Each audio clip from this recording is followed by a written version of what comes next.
vestir com as suas lágrimas, pega o seu cabelo e começa a secar os pés de Jesus. Ela pega e começa a beijar os pés de Jesus. Sabe o que eu aprendo com isso? O culto começa em casa.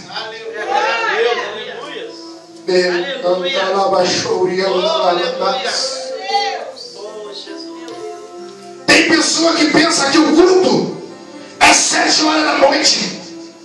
Para dar 7h30, agora tem um compromisso com a igreja, tem um compromisso com o culto.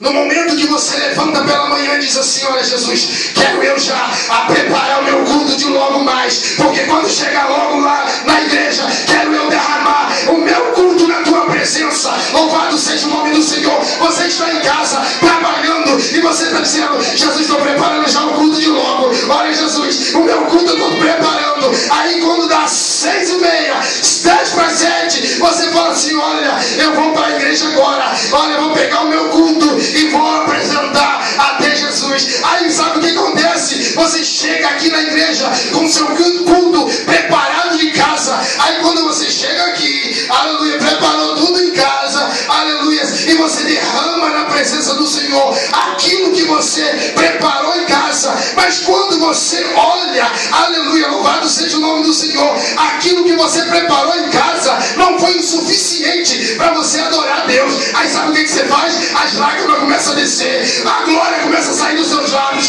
você começa a falar em mistério com Deus, e você começa a exaltar e glorificar o nome do Senhor. O culto começa em casa. Aleluia. Grande Deus. Aquela mulher, ela está ali aos pés de Jesus. De repente, irmãos, quando aquela cena está acontecendo, ela prostrada aos pés de Jesus, segurando os pés de Jesus, beijando os pés de Jesus. Quem chega na porta da casa? O fariseu. Aleluia. Tem pessoas na igreja, mas que isso é? Crente fariseu.